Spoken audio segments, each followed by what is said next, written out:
Punjabi Jaya Radha Madhava Punjabi Hari Jaya Radha Madhava Punjabi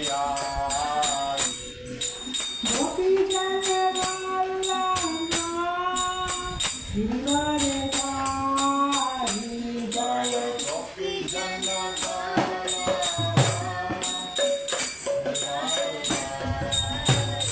Jaya Gopi Jaya Vallabha Girivare Dhari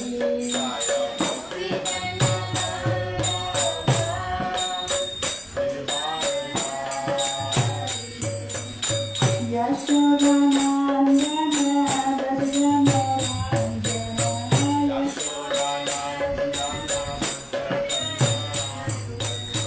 Yashoda Nandana Bhajana Nandana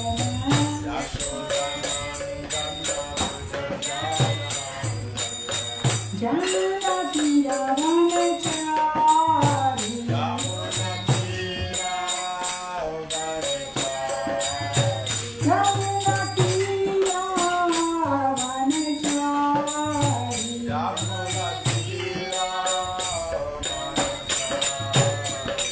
Jaya Radha Madhava Punjabi Hari Jaya Radha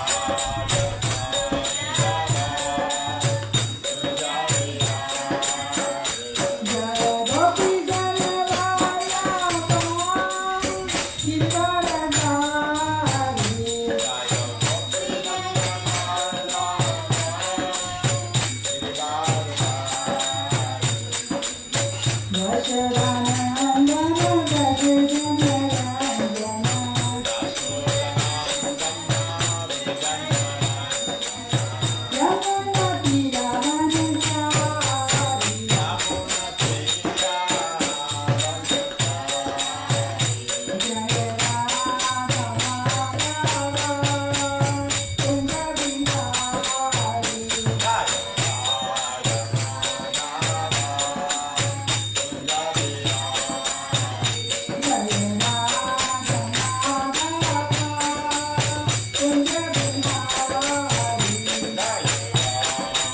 Sripad Parivar Acharya Ashta Shota Nitya Lila Praviti Bhakti Vedanta Swami Srila Prabhupada Ki Jai.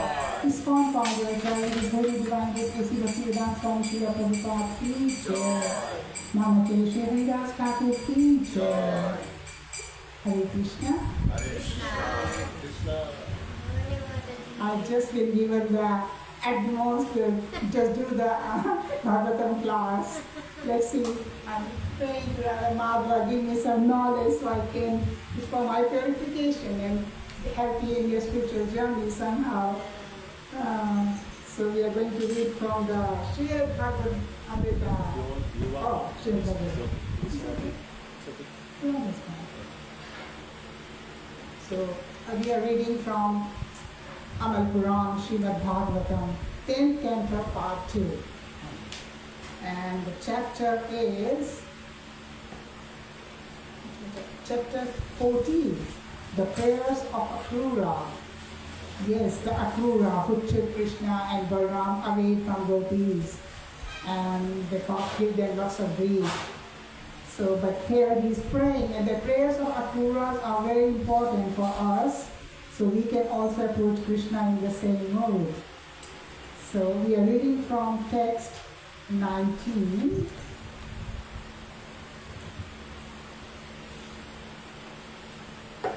So we'll go together with text 19 and then I'll carry on because there is no purpose until end of the chapters.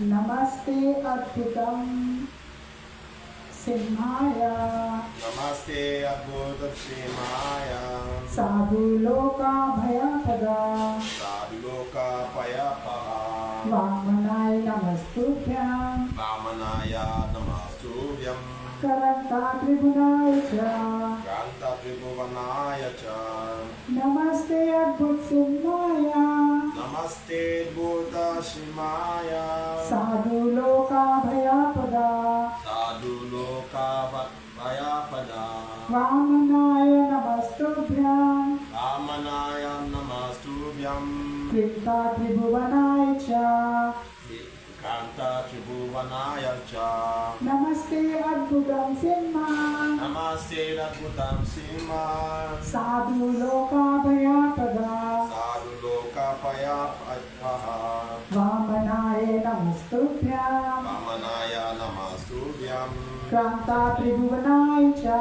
Kranta Tribhuvanaya Cha Namaste Bhuta Simaya Namaste Adbhuta Simhaya Sadhu Loka Payapaha Sadhu Loka Bhayapaha Vamanaya Namastubhyam Vamanaya Namastubhyam Kranta Tribhuvanaya Cha Kranta Tribhuvanaya Cha Namaste Adbhuta Simhaya Sadhu Loka Bhayapada Vamanaya Namastubhyam Krita Tribhuvanaya Cha Namaste Adbhuta Simhaya Sadhu Loka Bhayapaha Vamanaya Namastubhyam Kranta Tribhuvanaya Cha Namaste Adbhuta Simhaya Sadhu Loka Bhayapaha Vamanaya Namastubhyam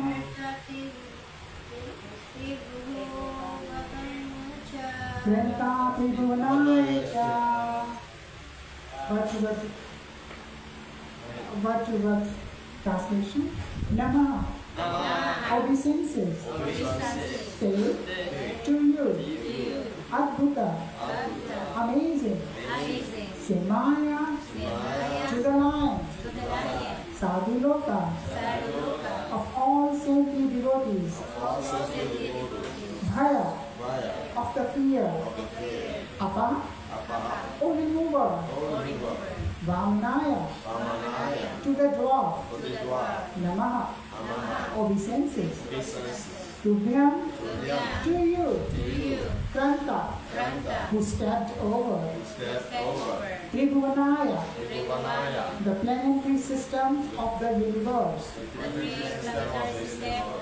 Cha, and translation by disciples of Prabhupada. Obeisance to you, the amazing Lion, Lord Nrsimha, who remove your saintly devotee's fear, and to the dwarf Vamna, who stepped over the three worlds.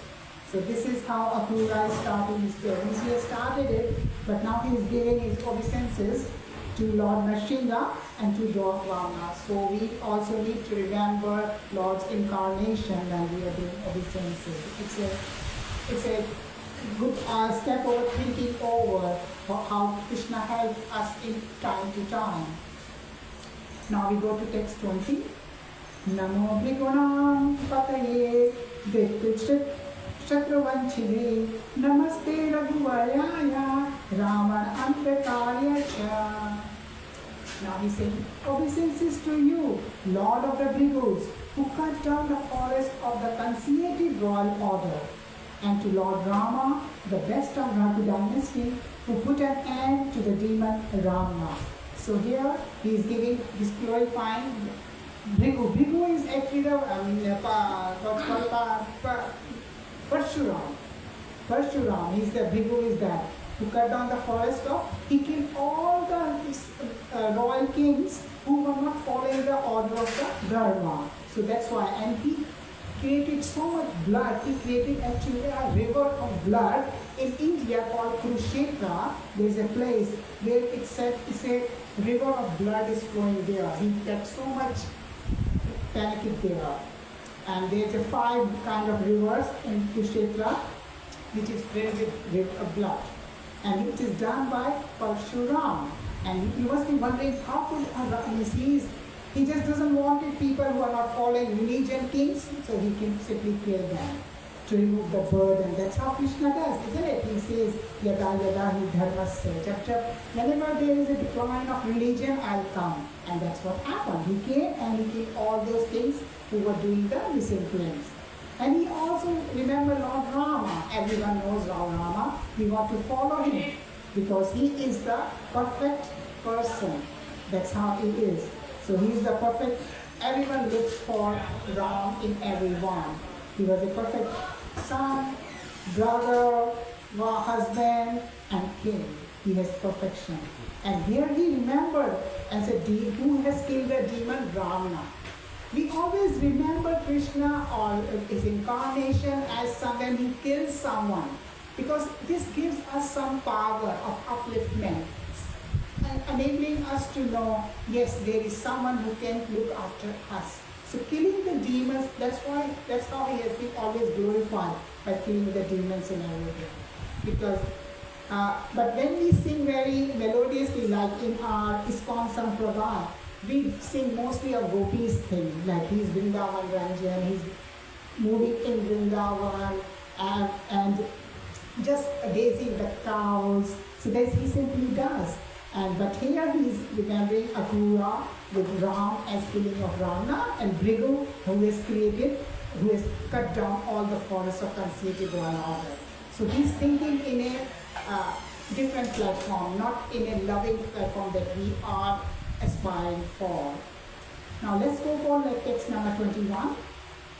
Namaste Vasudevaya, Namasankarshanaaya cha, Pradyuman Anudaya, Satvatam Pataye Namah. This is very common verse. People usually recite this verse very often, where we are remembering all the 4 in personification of Krishna. Is obeisance to you, Lord of the Sattvatas, and to your forms of Vasudeva, Sankarshan, Pradyuman, and Aniruddha. These are the 4 expansions he first expands. So Krishna expands himself into Balram, and then Balram expands into these 4 parts: Vasudeva, Sankarshana, Pradyuman, and Aniruddha. This Vasudeva has nothing to do with the father of Krishna, Vasudeva. Okay, they are 2 different things. So don't get the bit. And here he has been referred, Lord of the Sattvas. So here this Krishna is reminded of the dynasty. So this is another way of offering our prayers to Krishna. Remembering his dynasty where he belongs to. He is the Lord of the Sattvas. And also form as Vasudev, Sankarshan, Pradyuman and Anirudh. These are also represent, like, I think Aniruddha represents your mind, is an identity from mind. Pradyuman is intelligence, and Sankarshan is potency. Vasudev is all pervasiveness of Krishna. So these are four extensions of Krishna. Is from Balaram. Now text 22. Namo Buddhaya Shuddhaya Dete Dana Mohine Malecha Prakaya Shatrahante Namaste Kalki Rupene. So finally he comes to the other forms of Lord. Obeisance to your form as the faultless Lord Buddha, who will bewilder the Daityas and Danvas, and to the Lord Kalki, the annihilator of the meat eater posing as kings. So now here we are seeing the Buddha form of Lord. He is giving obeisance to Buddha form, and he is calling him faultless Lord Buddha. Now, and in our ISKCON society, we don't prefer Buddha's teaching as much because Buddha doesn't appreciate the Vedas, and we are usually based on Vedas, Vedic philosophy. So Buddha said, don't follow Vedas, because when Buddha incarnated from Krishna, of course, Krishna incarnated as Buddha, there was a lot of people were just doing lots of meat eating, sense gratification, and they were just killing animals haphazardly on the basis of Vedas, because Veda says you can kill it and you can eat it, because people based on their intelligence interpret the Vedas accordingly, whatever benefit them. So it suits them, oh, we can kill, they just read the word kill the animals, but they didn't read the details, how to kill it, how to offer it, and when to kill it, not often. They didn't read that, they just read the word kill the animals, and then they use it for their own sense gratification. So to stop that, Krishna thought that I have to incarnate as something which doesn't qualify Vedas. So that's why he comes as Buddha, and he said, no reference to Vedas, just discard Vedas altogether and just don't eat meat, and he purported non-violence. So that's why Buddha is good, because, and that's why he said bewildered. He bewildered, he made them confused. Who? The Daityas and Danas, because these are the demons, another kind of demons. So here Buddha came in the form of this, and now we are waiting for Lord Kalki. We are waiting in this Kali Yuga, Lord Kalki to come, not in our lifetime, maybe an end of the world. And what he is going to do, you can see as the Kali Yuga progress, the meat eating is going to go very much. They are saying the annihilator of the meat eaters, posing as kings. So their kings are eating they are promoting the meat eatings. So that will be so bad, the Kali Yuga is going to go as we progress in this era. This is how bad it's going to go. People are just going to meat. Because what happens if we don't do sacrifices which help us to please Krishna, means Indra and Devi gods to reign and give more products of vegetables to eat. But when we don't do sacrifices, what Mother Earth does, she restores that. She takes away all the potency of the earth. That's why you see that earth is not as potent as it used to be. People used to say, we used to just grow the seed like that. We don't need fertilizer, we don't need this and that in our old age. And now we need so many things to just make the crops go. Because we need something to grow the field, then we need something to kill the bugs. So this is what's going on. So this is what all means, not doing the sacrifices by the people. Mother Earth is retrieving all his potency. This has also happened in when there is a King Prithu story in Bhagavatam. You must have listened to it, earlier chapters, earlier cantos. That King Prithu also has a Mother Earth retract all its potency, and then Prithu Maharaj has to do the sacrifices to retrieve back all the potency from Mother Earth. And that's what will happen. Here, Kalki will come. Lord Kalki will come and he will kill all the men, meat eaters, king, posing as kings. Because we usually follow what kings does. What big great man does is what we follow. That's why it's the meaning of here, meat eater posing as king. He didn't say meat eater general public. Prabhupada didn't say that. He said kings, the leaders. He's killing the leaders. Because if leaders falls down, common men also follow the same thing. They don't eat the meat. So that's why we always say, let's have a Krishna conscious government. So if your government is Krishna conscious, you can see how benefit it will be for everyone. Everyone will be Krishna center. No one is going for me, mine. No. Everyone is, this state belongs to you, this is mine. No. It's Krishna's. Everyone is all equal, as Prabhupada said. Let's create a human, really united nation where every people of any social status can live together.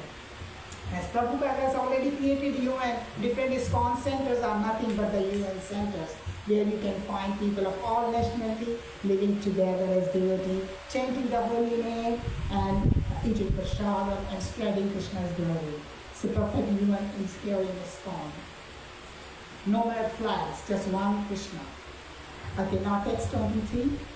Bhagavan Jeev Lokayam Mohitva Mayaya Aham Mamitra Sadgraho Brahmayate Karamvatsu.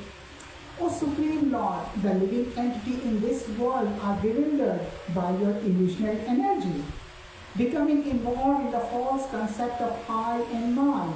They are forced to wander along the paths of routine work. So now, after giving obeisances to all the incarnation, now he is just saying about himself, how people are wandering in this world. Now he is requesting this. These are glorification of Krishna. This is how we have to pray. We have to start our prayer glorifying first what's his incarnation, what's happening around the world, how it is affecting me. Then you come to your problem. You just don't go to your problem, Krishna, I have this problem. No.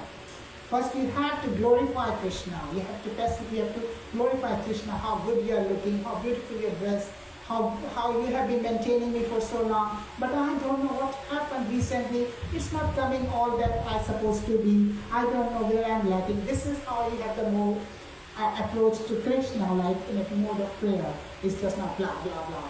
Hey, you are too bad for me. This is usually happen. When we are too happy, we don't remember Krishna.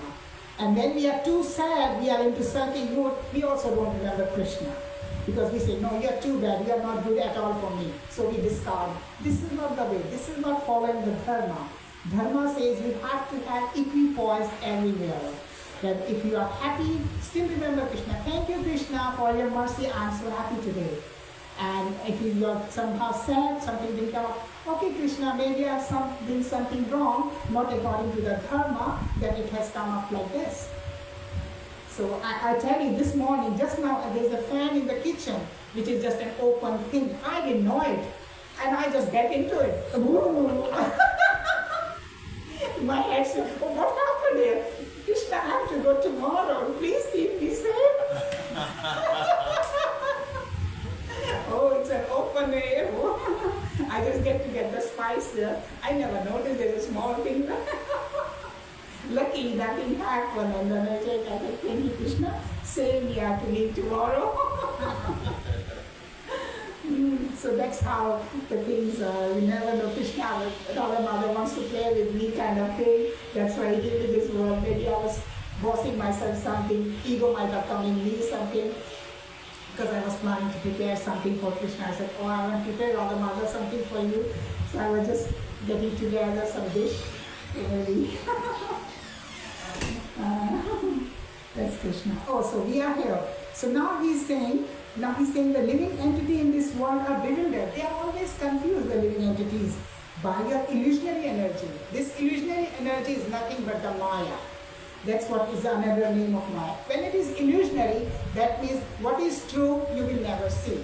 True will appear false, false will appear true. That's what the illusionary energy is, and that's what bewilders us. So when we have not enough intelligence to distinguish it, we get carried away with it. And that's what happened with the karmis. They get carried away with it. Because they are not able to distinguish, is it true happiness? They do get a happiness like by drinking, by playing, by going out. They do get happiness. But that happiness is limited. Means as long as they are attached to that sense object, they are happy. As soon as they move away from it, they are again to the square one. Back to square of this and same law. Oh, I have a good weekend. That's why the Prabhupada said that these karmis, they work so hard from Monday to Friday, and Saturday and Sunday, they just lost themselves in intoxication, forgetting about all the miseries of the world. They don't want to remember work. Don't talk work on weekend. No, no, no. And that's how they talk. It's on Monday. So that's how they switch on, switch off mode. So that's why they are putting themselves into anxiety anyway. So they are full of anxiety. There is no problem, it's not their fault as well, because this is how we have been trained from the childhood, from the born. That we have been trained, you need to study so you can get a good job. So you get a good job, good family. That's how we good money. That's you can have it. This is how we've been trained. We have never been trained into the Shastric life. That this body is not everything. You have to have the connection with the God. We go to God only when we need it. That's how we've been taught. That, hey, tomorrow is my exam, Krishna, please help me. That's how we used to go. Isn't it? So that's how we've been trained. So it's very hard. So that's why the kids in the Vaishnava families, they are going nurturing so well, because they are from the starting seeing how parents are putting the beliefs into the kids. But the karmis, they don't do that. They come to Krishna when they feel it, when it is convenient to them. That's one of the another thing. And they are convenient only when if they are very distressed, something has happened wrong, or they say, oh, I am free, let me go, like that. That's how they come. They don't come, oh, I have to please Krishna today, let me go and see him how he's dressed up. They don't come with that attitude. So this is what we have to have. The devotees have that attitude, oh, let me go and see Krishna today, with that enthusiasm. How he's dressed today, I want to see. This is how we want to do it.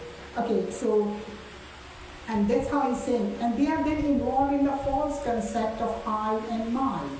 They are forced to wander along the paths of fruity work. And that's how they are caught up in the cycle of birth and death. Fruity work is birth and death. So they follow dharma, they come to temple one and off. And Krishna is merciful enough, give them some, because knowing their heart, give them some, dharma, artha, kama, moksha. These are the four things they do. So they come to dharma, and then what they get? They get some earning. Artha means money. By Krishna's mercy, some money flows into their family. And but instead of using the money for Krishna's mercy, glorification, or for doing some pious activity, they start using for their sense gratification. And that's where they get frustrated. There's been so much sense gratification. Then they think, oh, this everything is nonsense. I want to get rid of it. And then they go for liberation, moksha. So these are the four pillars these karmis follows. But we are lucky because of Prabhupada. He has given us such a nice system that we can attach to Krishna anytime with love. Because in any other system, it's never been taught that you can attach to Krishna with love or the God with love. They always say the God is your supplier. Whenever you need something, just go to him, he'll give you a bread or money, whatever you want. So that's how we're raised, and we have to change the system, the society altogether by putting varnashram, which is the way of cultivating, following the dharma and elevating ourselves in spiritual life. So doing two things together. Whereas the current karmi system, which is all Shudras anyway, they are just into sense gratification and they are going deeper and deeper into the hell. Okay, let's go into number 24 next.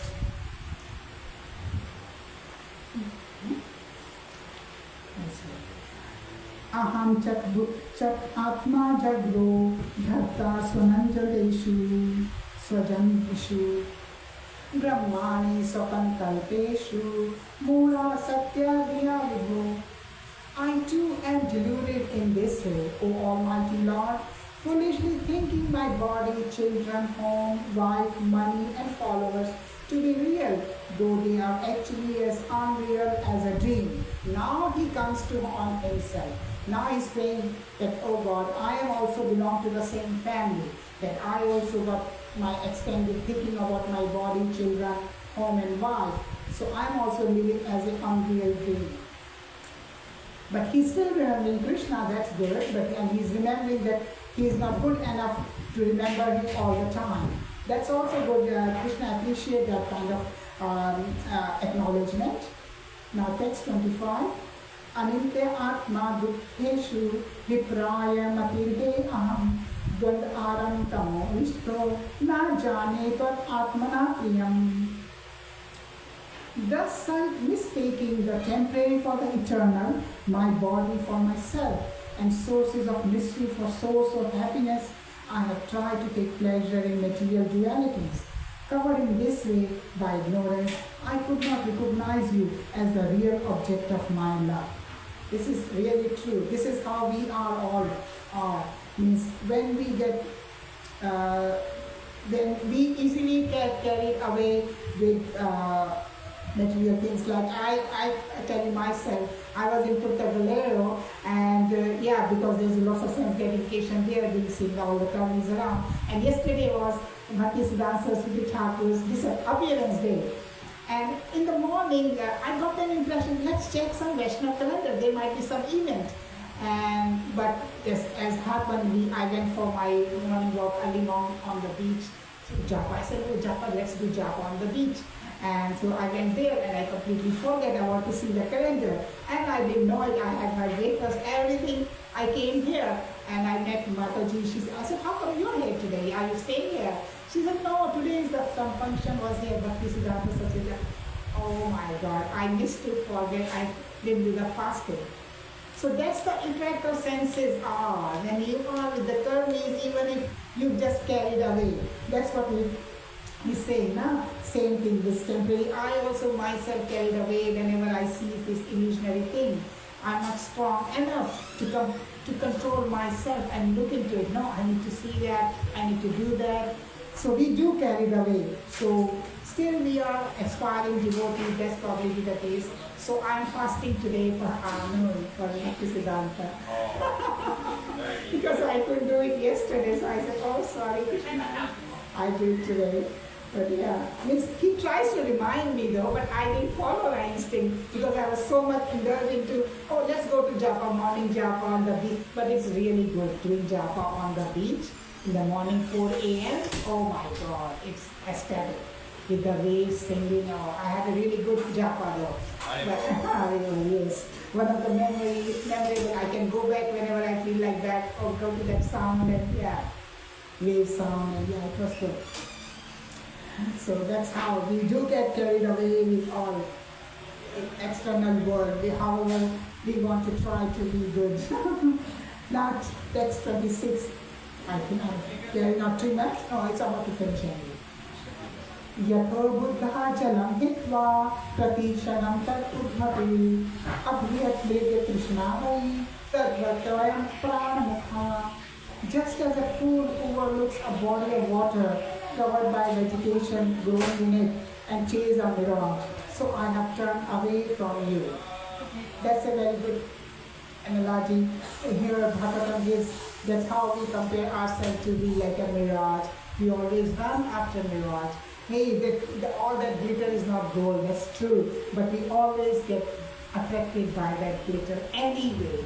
Unless we get strong in our chanting, as Prabhupada said, these glitters are going to get attracted, these pieces of, like Dhruv Maharaj, we also go to Krishna to fill up our senses, sense gratification, but as we get mature in our bhakti, we do realize that, oh, what I was asking was just a mere spans, the broken pieces of glasses, but you are the real diamond I was missing out. And that's the, if you go with that kind of humbleness to Krishna, he surely listens to your prayer and helps you in your bhakti to go forward. Yeah, this is a very good example. But when we do prayers, we never offer this kind of problem. I never offer, I'm not sure about you guys, but you guys comparing myself that this is a mirage, I'm running after mirage. But it's good. Akrura is giving us some senses how we can approach Krishna in our prayers. So we have to first glorify Krishna about his incarnation, different incarnations, about the problems and the mysteries in the world, and how I am weak and incapable and still get bewildered by his illusionary energy. So Maya is so strong. His Maya is very strong. Even if you say, like often contemplate on Bharat Maharaj, the Jad Bharat, who has 3 lives. This story always inspired me in the sense that he has been such a high pure devotee, and he got just carried away by the small deer, because he was so that means what we are then, we are nowhere near pure devotee, so anything can happen at the time of death, what senses we will be thinking of, and that's where we go to. And so that's very scary part, but hopefully Krishna helps us and give us the right wisdom at the time of death and help us be good kirtan around us, like that kind of thing, rather than more sense gratification. That's what we hope, I hope for, I pray for, that at the time of death, Krishna, please be just in my senses. That's my prayer for Krishna all the time, because that's where we are going to fail. Whatever we do at the time of death, they say it's so hard to really, that when the soul gets out of your body, it's very, very painful, as described in Bhagavatam, like 5,000 scorpions are biting you, that kind of. Even one scorpion, one mosquito bites you, you just feel so agitated. What happened if 5,000 of them come together to you and take your soul out of you? That's kind of, how could you remember Krishna at that time? It's only Krishna's mercy that we can do that.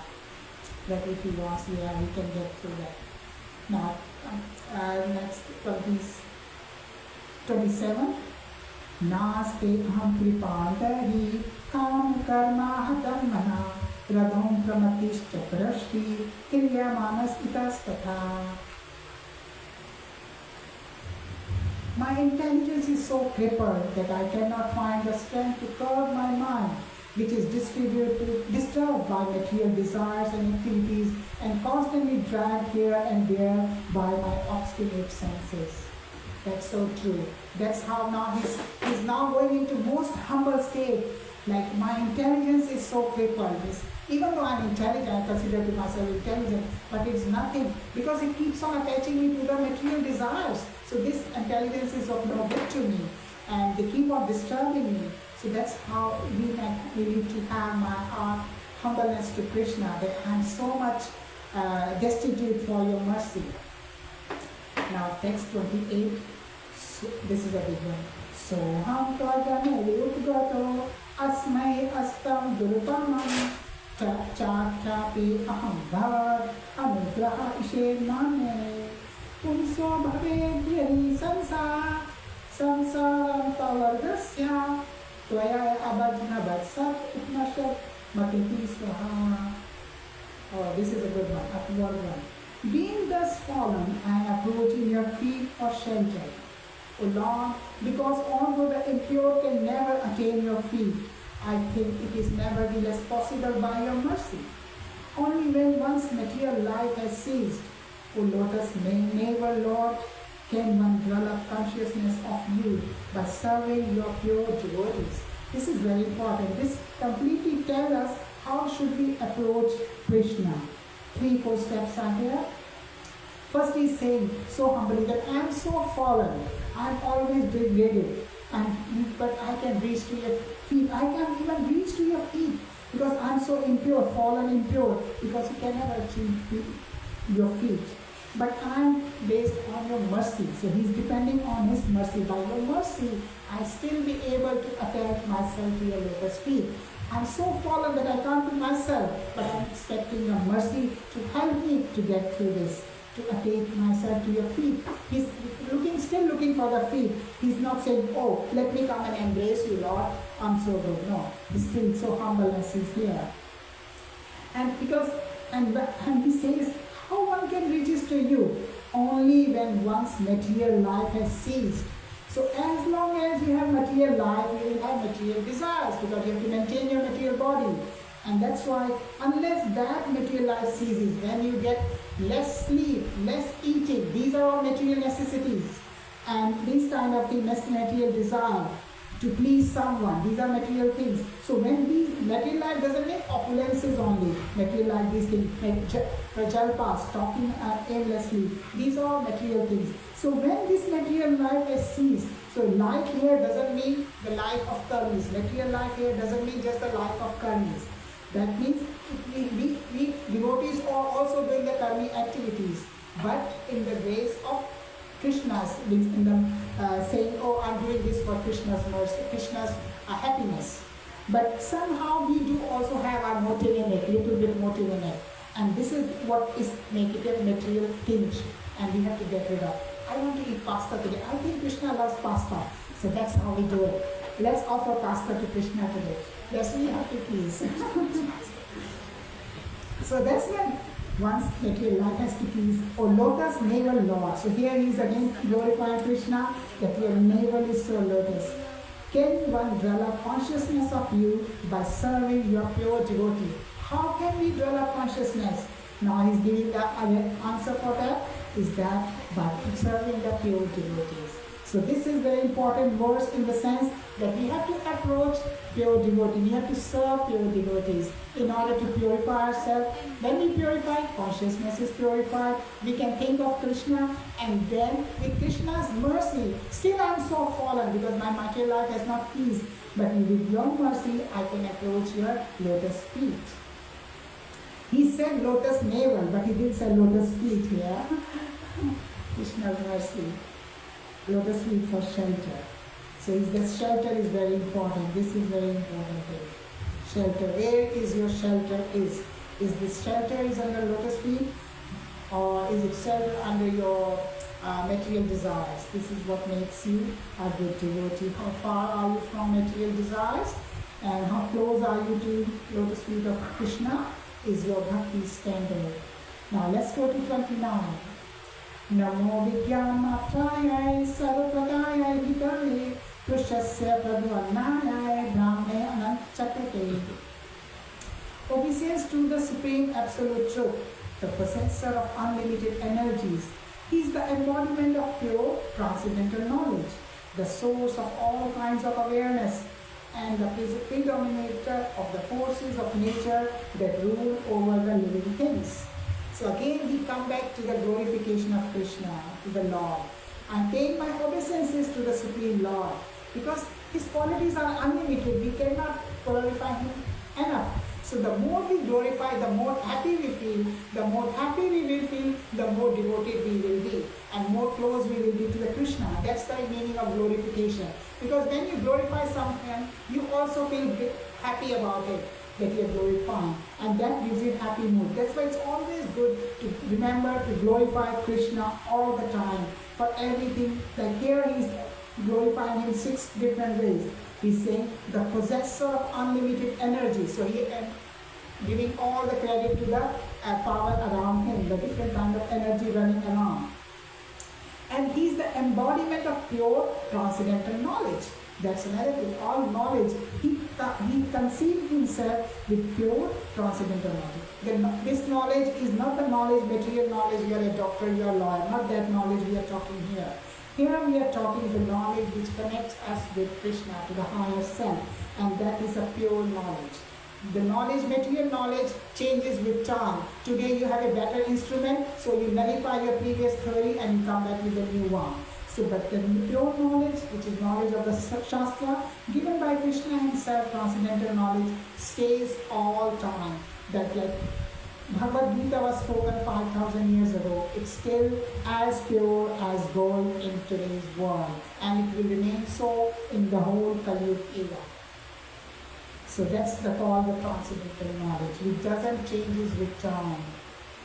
And it's pure. Pure in the sense because it gives us the realization of God, the self-realization, and take us to the higher self, not keeping us attached to this material life. That's why it's pure.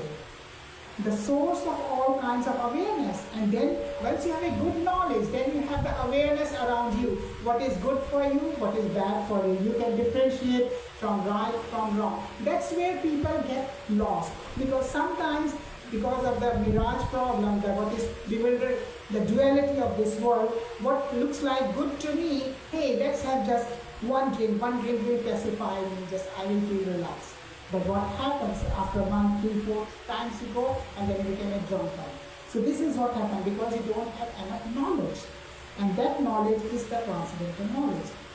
And then he said the fourth one, and the predominating of the forces of nature that rule over the living beings. So here he is saying Krishna is the ruler over the living beings. He is a complete, where the people say, oh, where is the God? Here he is saying, he is the one who rules over the living beings. These politicians, they don't rule over us, they rule over our material life, but they don't rule over our living being, ourselves. The self is ruled by Krishna. That's where the thing is. That's why people who are too much engrossed in the bodily concept, they don't see the God in right way. Because they are still attaching body, material happiness, body happiness. So they think, oh, these things gave me happiness, so this is my God. This gives me bread, I can fill my tummy, I can sleep, and then I'm okay, happy, and that's why this factory is my God. Not Krishna is my God, Allah is my God. Because he has no knowledge that once you die, once you have problems, suffering, who is going to help you? You go to Krishna that time, not when you're happy. Okay, this is also good. Namaste Vasudevaya Sarvabhuta Kashaya Cha Vishekesha Namastubhyam Prabhannam Pahimam Prabhu. Now he's coming. This is very important. Last verse and ending the prayer in a very nice way. O Son of Vasudeva, obeisance to you, within whom all living being resides. O Lord of the mind and senses, again I offer you my obeisances. O Master, please protect me, who am surrendered unto you. This is how we end our prayers. This is the usual way of ending our prayer to Krishna. That how Namaste Vasudevaya Sarvabhutakshaya Cha Rishikesha Namastubhyam Prapannam Pahimam Prabhu. So he's giving it all the things. Now he's referring. Son of Vasudeva. Now here is the Vasudeva who is his father. Obeisance to you. He never says Krishna or anything. He just always glorifying him with different attitude. Lotus eye, lotus navel, son of Vasudeva, within whom all living beings resides, and everyone lives within him. O Lord of the mind and senses. So he is the Lord which controls our mind and senses. So it's always good to refer to him, because if we go to him, we can control our mind and we can direct our mind in the right direction. So this is how he's saying, he's glorifying him, that you are the Lord of mind and senses. Again I offer you my obeisances. So how many times he has been offering obeisances? So every time we glorify Krishna, we have to say obeisances to you. That's how you commit your prayer to you. Oh, Vasudeva, this, but I obeisance to you. Not at the end. As we go, as we glorify our obeisances to you, how beautiful you look, obeisances to you, like that kind of prayer. Oh Master, please protect me, who am surrendered unto you. So these are two important things. First, he is going to protect you. You have to acknowledge it, that yes, you are the one who is going to protect me, not the outside world, not the material body, not my material relation. No, it's you only. And please, I'm requesting you, please protect me. Hey, protect me, God. Not like that, not arrogantly. You have to request it. Please protect me. Oh, I came from you, so you have to protect me. Not like that kind of approach, arrogance. No, please protect me. And also, surrender unto you. This is the most important thing. This is where we lack surrendering. Where is our surrender unto? So if we are surrendered to the lotus feet of Krishna, we are all good. And thus end the purport of humble servant of His Divine Grace A.C. Bhaktivedanta Swami Prabhupada to the 10th canto, 40th chapter of the Srimad Bhagavatam entitled The Prayers of Akrura. Haribo. Haribo. Oh, thank you, Prabhu. Yes, let's see if you have any realization, any prayers you want for, anything you want to share. No, say something? Any question, comment?